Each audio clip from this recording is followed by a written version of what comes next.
Hello and welcome to Beach View, our podcast about different things and or stuff. Yes, today we're coming back with another movie, the classic 2004 film Mean Girls. Yeah, definitely a modern classic. We Yeah. chose this because we were talking about movies to do for the podcast, talking about, maybe some classics. And I'd never seen Mean Girls, so we're like, let's do this one. Yes. I think that Mean Girls is one of those movies that you should see, like everyone should see. Just because it's so quotable that there's still references to it, I feel like. Yeah. And I think that's fun. So to see where it came from. And also I was like, let's do an early 2000s movie just because I think it would be a fun kind of throwback. And I was just kind of shocked that wow, that movie's 20 years old. That's kind of crazy, but that I've been quoting that movie every now and then for the past 20 years is is super goofy, so I like that. I feel like we often do 2000s things on this show. Yeah, it's because it was a fun keep time, coming man. back to that. Yeah. But, yeah, I'd obviously seen this referenced a lot in the past 20 or so years. Yeah. It's very popular online, has been for a while, so I was familiar with it before, but I'd never, seen it. So, finally got around to watching it. Well, I think it's been also, more top of mind because there was a remake or a reboot, however you call it. And I want to say this year, 2024, Mean Girls version that's out on some streaming service. And Lindsay Lohan, who's in the 2004 version, has kind of made her mark back into the acting world in the past year. So I think that's probably why I've been kind of having it in my head for a little while. Yeah, I have not heard anything about this. It's apparently a musical this time. I hadn't heard anything about it. Oh, I didn't realize it was a musical. But came out this year, so. Yeah, I'm gonna have to watch. Oh, well, I don't love musicals, but I might try that one. Yeah. Might be a good one. So, what were your thoughts? Yeah, I was kind of lower on it than I expected to be going into this. This is a very highly praised movie. It's still quoted all the time, so I think, as a part of that, it just had a lot of hype to it. I kind of, went into it expecting a lot, and I don't think it really delivered on that. Yeah. It's still funny, but it wasn't there's still some good lines, but it wasn't as funny as I was expecting it to be, and there were several lines that just were kind of a dud for me. Just, in terms of delivery, especially at the beginning of the film, where it felt like it took a little bit for it to really settle in. Yes. And also, I hated the ending. Yeah, everything after, the climax. The ending was super goofy, obviously. But, I think that is true. If you've never seen it, I'm sure, all the hype would give you, expectations. To me, it's not really, a hype movie. You know what I mean? It does not really deliver on the hype. The reason that I like the movie is because it's just, like I said, you're still quoting it, years later, and it's just, a goofy movie. It's obviously, a teen comedy, but, that deliver, most teen comedies, especially during that era, are, delivering some life lessons, I guess you'll say, very loosely. And so I just think it's super goofy. You have to go into it knowing it's not the performance of a lifetime. It's just one of those teen movies. You know what I mean?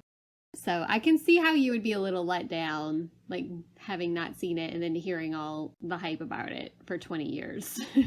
Yeah, well, the lines that people quote do hold up. That's not its problem. It's just the surrounding movie isn't as I don't know. You see all this about it, people still talking about it, quoting it for years, and it's yeah. Less than the sum of its parts, I would say. But the one line, the lines that people quote are really good. Yeah. With the exception of You Go, Glen Coco, which is just a throwaway line. I don't know why that one became so popular. I love that one became popular because it really is a throwaway line in the movie, and but that's what I think is funny about that. But yeah, the other lines definitely hold up. I did think looking back on it, obviously I think the performances, like Rachel McAdams obviously plays a good mean girl. You know, Lindsay Lohan played her part, but like it wasn't like the performance of a lifetime or anything like that. You know what I mean? It was just kind of like, okay, it's a teen movie. But I do like, there's some comedic moments in there that I had forgotten about because I haven't seen this movie in like years. Yeah. So some of it did make me laugh. Like I was like, oh, I forgot about that. That's funny. But yeah, I think the ending is goofy, but that's how it goes in teen movies. I feel like you should expect that, but you know, I mean, it's also just like a very typical movie ending, you know, like it hits all the beats you would expect it to hit, and I don't care for that. That's boring to me. I know a lot of people are like it's not cliche, it's just formulaic. I know a lot of people love that formula, and like, you know, I'm sure this hitting how it's supposed to hit, you know, is really appealing to some people, but I just like, especially when it leans in really hard for like, this is the moral of the film. Yes, yeah, it really does. Like everything resolves perfectly after that, and I was just like, Yeah, I get that, but I mean, at the same time, for what it is, it was like, you know, I feel like you have to expect that. Also, a bit weird to watch a movie that Tina Fey writes, where she also, like, plays the character that's the moral core of the movie. Yes. That's just kind of like, oh, that's, I don't know, that feels a bit weird. To write yourself as, like, the moral core of the movie. I don't know. Maybe that's just me. Yeah, I mean, I did think, like, oh, I don't know, like, I think at the time I liked it better than I did like looking back at it because, you know, obviously a teen movie now would be different than it was then. But yeah, I think like Tina Fey's kind of over the top with the moral center of the movie was, you know, it's a little bit cheesy, I guess you would say. Yeah, I think that's the right word. Yeah, a little cheesy, but I mean, then, I mean, I think it was, I don't know, I don't want to say more acceptable. It's still acceptable, but I think it was more on par with the time. You know what I mean? Like, yeah. But, yeah, I thought you would think she would be a little more funny, though, in the movie, just based on, you know, like, she was SNL at the time, I think, and, like, I don't know. But anyway. Yeah, I mean, I will say, I don't even think the, like, moral of the movie's, like, wrong, or that it's, like, bad to do that. It's just, like, the way it was done was, like you said, really cheesy. Yeah, it was cheesy. It definitely was cheesy. And the movie after that point, it kind of just, like, is not great. No, I agree with you. Like, it's always, but that's how it goes. Again, that's how it all goes. You have, like, this bullying, you have this, like, backstabbing, and then, like, it wraps up into, like, oh, well, like, you know, these fake girls kind of went and did their own thing. Like, as soon as they accepted their own identity, they, like, got into other groups and were more accepted that way. And then everything ends happily ever after, like, the following year. Like, none of that even matters. Yeah, and everybody gets in a romance. Yes, and, you know. Yeah. None of that matters anymore because, like, time has gone by and everybody's found their little place in life, you know?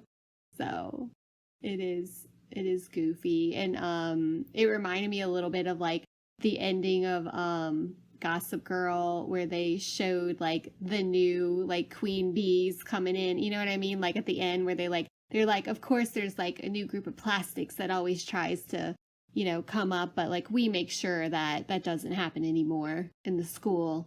It's like, okay, but you're only going to be at that school for one more year, so you know what I mean. Like, it's just a goofy premise.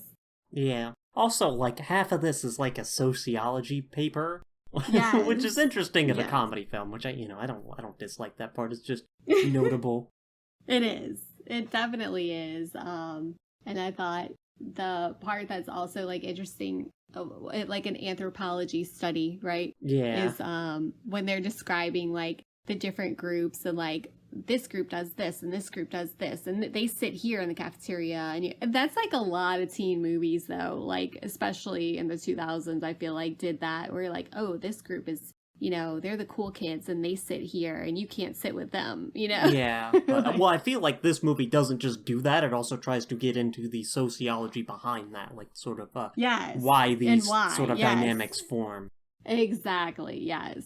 Yeah. Which was interesting. I mean, not that part was interesting. Yeah. It's probably part of why it has had such long legs, is that there is, like, stuff to dive in and talk about if you want to. Yes. Yeah.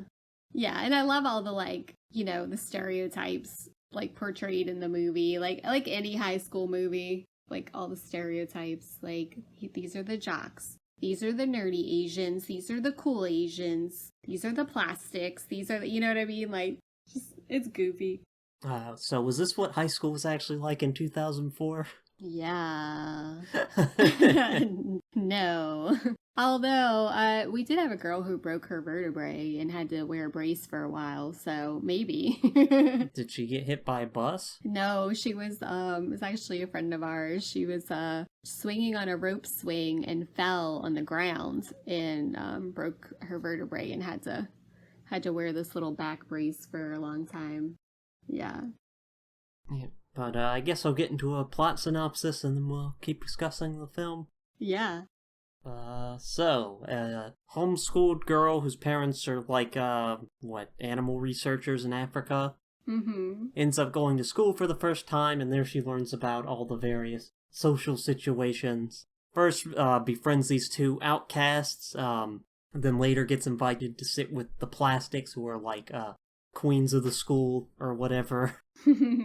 And also she has a crush on this one boy in her math class, but she's apparently not allowed to, like, be interested in him because he's one of the Plastics' ex. Probably should name the characters, but whatever. But yeah, so initially she doesn't want to join the Plastics, because, she's like fish out of water and this doesn't know what's happening and think they're all kind of, like, mean, the fake titular and mean mean girls. Yeah.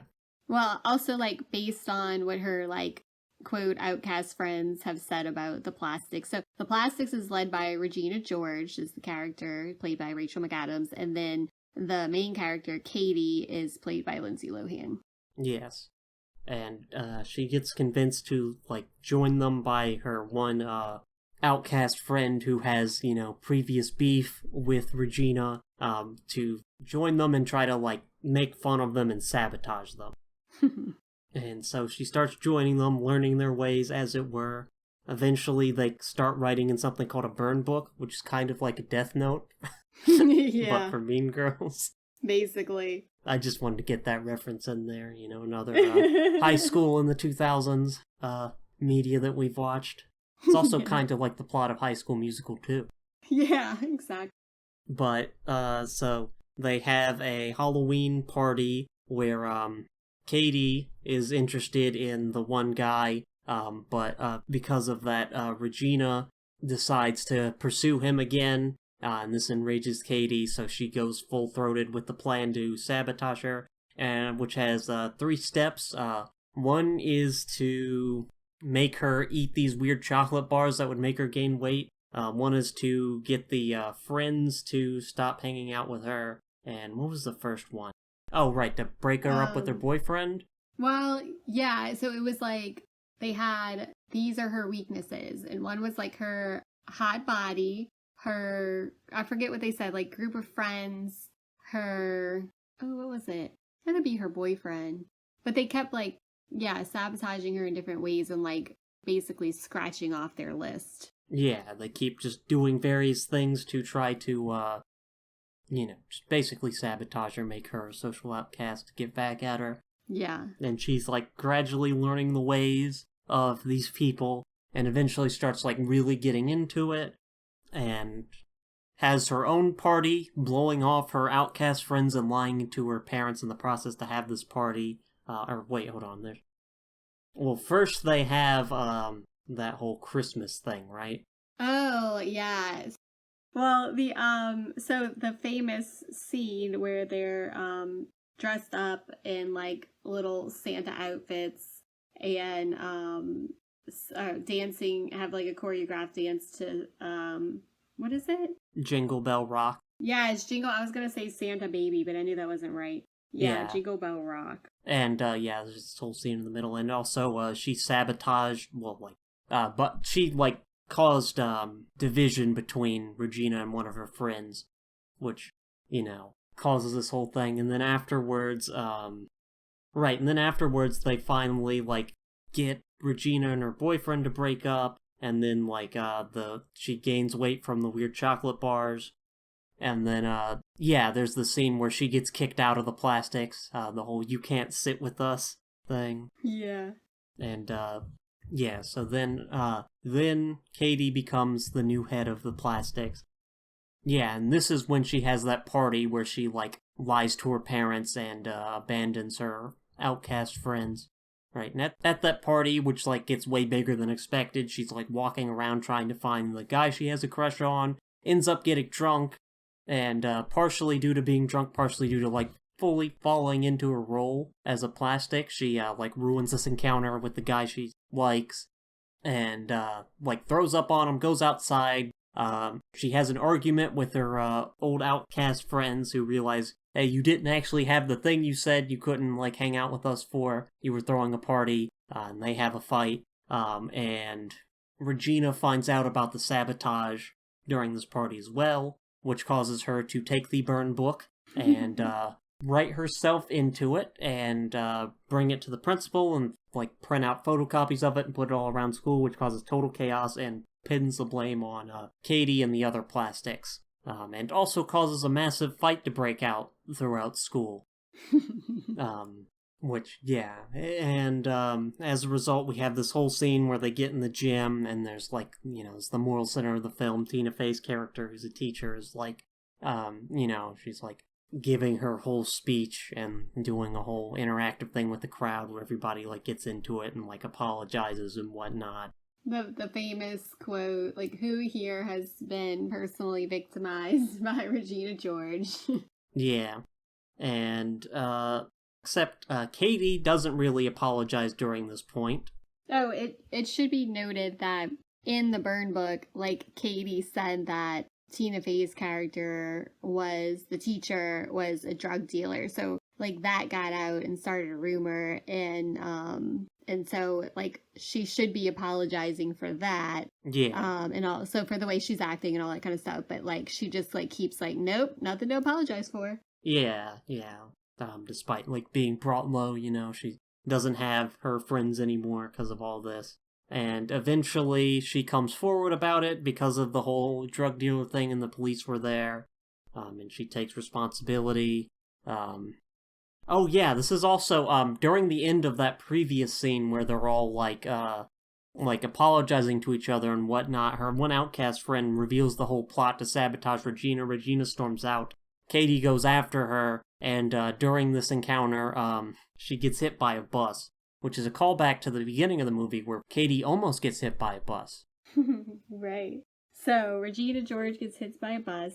Hence, she's in this headgear and back brace for the rest of the film. And then Katie comes forward with the book, and there's this going subplot about her joining the mathletes, and she doesn't because that's social suicide is the quote. That she does end up joining the mathletes to as part of her apology to the teacher, and the end of the film is she wins for the mathletes, then goes to the spring fling dance, and is elected the prom queen or whatever. She gives this whole big speech, and it's everybody can be a queen, and she breaks the whole plastic tiara and hands it out as a metaphor for that, and and then everything's happily ever after. We have this little epilogue where she narrates everything that happens.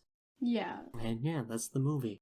Yeah, and the whole mathletes thing, she was pretending to be bad at math so that she could talk to the guy that she liked. Yeah. And get him to tutor her, and she ended up accidentally failing the class on purpose. Well, I can't say on purpose. She ends up accidentally failing the class because she's been faking how bad she is at math so that he would help her. And so that's part of the reason, she was really good at math. And that's part of the reason why the teacher's we really could use you on the mathletes. And she was no, I'm too popular for that. And then she ends up joining, and she finds her true self. And yes. she's like, wait, I can be a Mathletes nerd and be cool too. Well, I don't think that really happens, but she's just more like she's giving up on the facade of trying to be like a popular girl. Yeah. And just doing things she cares about. Yeah, exactly. And then everybody in the epilogue like finds their little place. Regina George, after her back healed, her therapist encouraged her to take out her rage in sports. So she was, they showed her like on the, I guess it's field hockey. Lacrosse. Lacrosse, that's what it was, lacrosse. I couldn't remember what it was. I just watched it too. Lacrosse, okay. And they said like she was really good in that group because the jock girls like weren't afraid of her. So she fit in well. And then, one of the girls, ended up like hanging out with the cool Asians and like speaking a different language. Like they're sitting at the table like speaking to each other in a different language. And then I don't know which language it was, so that's why I said a different language. And then the other girl who said she had secret powers. God, that joke was bizarre. It was silly. She said she could tell, her breasts could tell when it was raining. So she like did the weather for this, I guess, school news. And then Katie like settled into her role, like still being friends with, you know, the outcasts, but also like being a part of the Mathletes and having, you know, still seeing her boyfriend or whatever occasionally. So, but everybody was cool with each other and everybody went on their own little, and everybody lived happily ever after. Yes. Yeah. So, yeah. I gotta say, I really didn't like the romance plot. It just felt really perfunctory, like the kind of romance plots you have in these sorts of stories. Oh, for sure. It's like it was love at first sight, and that's also like, you know, when she gets right with herself, she wins the guy, and that's just like, you know, that's so typical. Oh, well, like you said, formulaic. It's just, that's what happens in those movies. But yeah, I don't like those kind of stories. Yeah, but that's what it's like. She loses him for a time because she's like caught up in being fake. Yeah. And he's like, you know, not having it, and then, you know, she realizes, you know, what she's been doing and alienating people, and then of course they like get back together. So, yeah.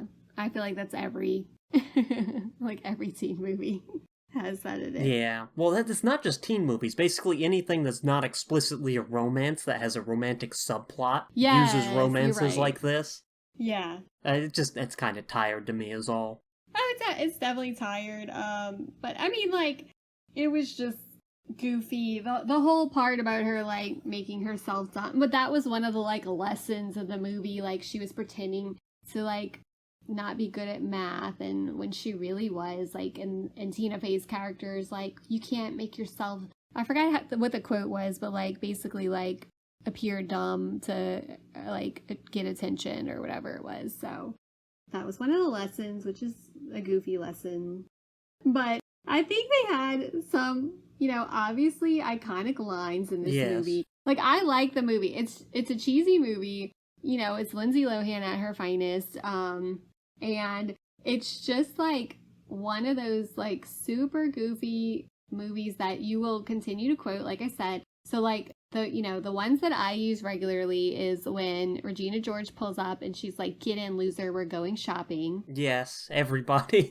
Yes, I say that constantly. And it could be like nothing. I'll just pull up my car and be like, "Get in, loser, we're going shopping." Yeah, that's classic. Yes. I mean, like I said, the lines are really good. Yes, and you already mentioned "You Go, Glen Coco," and Didn't then like that at one. the end, at the Mathletes competition, "The limit does not exist." Like, I see that still like online, and then like there's some. I'm trying to think of some other like really classic lines, like "Who here feels personally victimized?" Oh, she doesn't even go here. Oh right, yeah, she doesn't even go here. That one's good. Like, that's my favorite. I say that at work all the time. Like, if one of my coworkers is like, I don't know, just like being goofy or something, I'm like, she doesn't even go here. Yeah, people do that all the time online too. Yes, I think it's so funny. You Can't Sit With Us, that's a classic. That's a classic. That scene's really good too. Oh, On Wednesdays, we wear pink. You see that a lot still. Stop trying to make fetch happen. Yes, stop trying to make fetch happen. That one is especially good because it's the end of that whole Christmas scene. It's like a really good punctuation to that, which I thought was like a really cool scene. Like, I see why people really like that one. Yeah, that was funny. Like, it starts off as kind of funny. Like, she messes up because she got put in the wrong order of the dance. Yes. Whoever that one girl was who was on the outs. And she ends up, like, kicking the boombox and making it stop, and when she tries to fix it, she accidentally hits the guy in the face. It's just this, like, whole slapstick moment, which is funny. Yes, which was funny, yeah. But they're, like, frozen up there for a second, and then it just, like, goes earnest when they start singing. Yes. It's like, oh, yeah, that's a really cool moment. I see why that caught on. It was fun. And I was surprised because, like, the slapstick moment of, like, the kid getting hit in the face with a stereo was really funny. Like, it made me laugh. And usually, like, I don't like slapstick comedy like that, but, like, the timing and everything was just, like, funny. I was like, that's actually good. But, yeah, there were lots of, like, you know, iconic moments that, like, live on forever. So I enjoyed that part of it. The bus. I've not actually seen the bus, is the funny thing. Yeah. Even though that's, like, core to the movie. It's core to the a good movie. bit. She almost gets hit by a bus in the beginning. Regina George gets hit by a bus, and then and then people are saying, like, she pushed her in front of the bus. And then at the end, when they show, like, the new plastics, like, she envisions them getting hit by a bus. Yeah. But they don't really. But, yeah, the bus part was one of those funny things, too. But, I'm trying to think what else. There were so many parts that, I think it's, like, why I love the movie, because it's, like, so many parts that, like, you remember. There wasn't much of this that I didn't remember. Like, I was like, oh, yeah, you know, like, I haven't seen it in years, but I still, because it, like, the references are still strong, you know? Yeah. Like, yeah, I remember this. There's also the principal character. I forget the actor's name, but he's been in a ton of stuff. I feel like I see him Tim everywhere. Meadows? Wait, what's his name? Oh, I don't. No, Tim Meadows. Wait, let me see. Yeah, it's Tim Meadows, who was also an SNL star. Yeah, but I feel like I see him everywhere. Really? I haven't seen him in a long time. Oh, really? I've watched some TV comedies in the past, like, 10 years, and I feel like he's always in there somewhere. I always liked him. And then the parents, the mom, gosh, why can't I remember people's names? Both of the mom, the cool mom. I'm not like a regular mom. I'm a cool mom. Yeah, and then her, Regina tells her, like, basically to piss off. That was really funny. Yes, all the time. And you're like, just let your mom have fun. I mean, yeah. the mom character's meant to be, like, a joke. Yeah, oh, for sure. But it's it's very funny because it's like she's so obnoxious. But then when Regina George is like, go away, you're like, oh, that's mean. But no, she was fine. I actually, like, said that quote recently. Now that I'm, like, you know, in my older years, like, whenever people are, like, talking about, like, kid stuff, I'll just be like, I'm not, like, a regular mom. I'm a cool mom because, you know, I'm a cat mom. So, anyways, I use that one regularly for some reason. Oh, yeah, there's October 3rd, which people, like, reference. Yes. Just because it's a date. That was funny. Yeah, that was funny because she's like, I've spoken to, and like I said, I can't remember anybody's names, but I've spoken to, like, her crush a few times. Like, one time he asked me, what was it? What day was it? I forgot the line. Yeah, I don't remember the specific. Yeah, no, she goes, on October 3rd, he asked me what day it was. And then she goes, October 3rd. Like, it was like a repeat of what they had just said. So it was just, like, funny, like, one of those comedic things. But yeah, because that was a whole joke. Like, anytime a date's referenced in like a work of fiction, people for, like, years now online have been like, today's the only day you can say this. Yes, exactly. October 3rd especially, because there is another, there's a manga and anime that are very popular that uses October 3rd as an important date. Oh, I got you. So, on October 3rd, you'll see the Mean Girls quote and the Full Metal Alchemist is the manga, that image going around. How funny. Oh, okay, so Amy Poehler is Regina George's mom, the cool mom, and then Anna Gasteyer, I'm sure I'm saying that wrong, is Katie's mom. And both of those people were also, like, comedians. So that was kind of funny. And then, you know, there's some big names in here too that like you've seen in a lot of other things. I think like Lizzie Kaplan, who played Janice, like one of the outcasts. I've seen her in like The Bachelorette.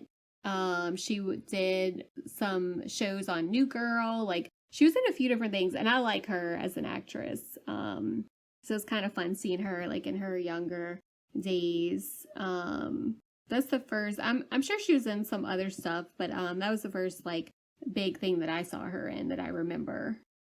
Yeah. But I gotta say, you know, plot-wise, I think, this is just a worse version of The Devil Wears Prada. I could see that. I mean, they do both have that same plot of, like, you know, going into a new social situation and first being an outcast, but then, like, really getting into it and losing yourself. Yeah. And the end resolving when you, like, find yourself again. I mean, that's a fairly common, like, plot, especially for teen movies. You know, we already seen High School Musical 2 for this, which I referenced earlier, which has that same plot outline. Yes.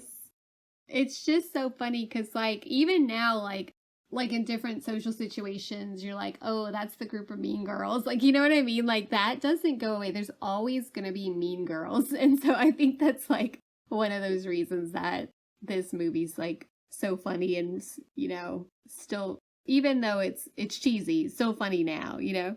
Yeah, I mean, like I said, the line, like, the individual, like, line writing is really sharp, and that's why it's so, like, and the timing on a lot of those jokes.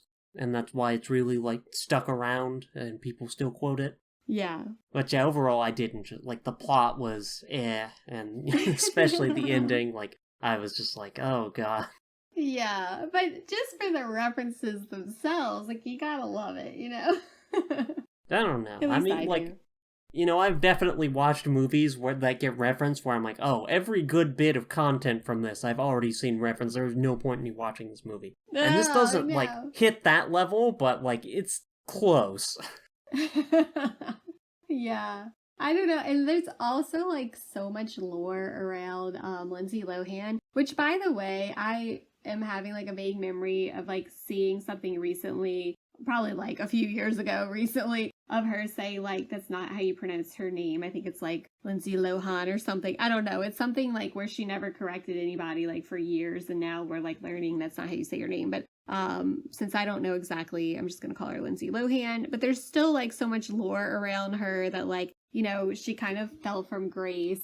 I remember reading that, like, because I think she got into, like, drugs and alcohol and stuff. I mean, obviously she had some, like, DUIs and stuff like that were pretty well known. But I remember reading that, like, Tina Fey had said, like, after this movie, when Lindsay had started to get into that kind of stuff, like, she tried to reach out to her and, like, you know, really encourage her. Of course, like, that didn't work at the time. But I think they have, like, remained friends. But, you know, Lindsay Lohan kind of fell from grace, and then she, like, is making a comeback. And so I just, I don't know, she's one of those, like, 2000s icons that I'm always like, good for her. Like, she's finally getting back into it. You know what I mean? So I liked watching this with her in it. I like to see her early stuff, like Parent Trap. I'm gonna have to watch that soon. And, like, those things that are, like, you know, young Lindsay. Yeah. I mean, definitely, like, you know, a star in her day. Yeah. Definitely funny.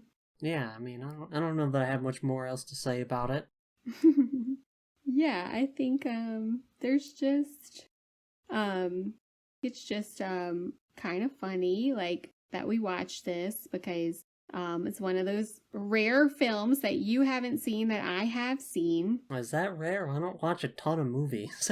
No, I feel like everything you're like, have you seen this? I'm like, no, I haven't seen that. Half the time I ask you that, I haven't seen the movie either, so... Oh, I got you. Maybe that's what it is. Yeah. But yeah, modern classic I hadn't seen, and yeah, I was surprised I didn't like it as much as I thought I would. I thought you were gonna like it. It's fine. Oh well. Yeah, I think it's, you know, it's kind of an unfair situation to put a film in, but I think it, you know, doesn't live up to the hype. I was just expecting too much. Yeah. 20 years later, yeah. You really have to, like, I think of it like, I think a more modern, like, cheesy movie was like Kissing Booth that I feel like, you know, people are like, oh my gosh, it is so cheesy. But like, I like cheesy. Like, when I'm in the mood to watch like a cheesy movie, like, I like those kinds of things. And to me, this is absolutely like early 2000s teenage movie. It's a cleaner movie than other teenage movies in the early 2000s. So I think like, you know, it's got those like life lessons in there and more a moral kind of to the story than like other teen movies. But and I think like you said, what differentiates it is like kind of the sociology that's included in there. But yeah, I mean, for what it is, I think it's fine. Watching it after several years was fun for me. Even though I do agree, like watching it now was like, okay, you know, it's a basic movie, but still good. Yeah. Yeah. So that's it. You have anything else to add? I guess not, no. All right. Well, that has been our review and synopsis of Mean Girls 2004, not the new one, just to differentiate. And join us next time on Beach View. Thank you. Bye. Bye.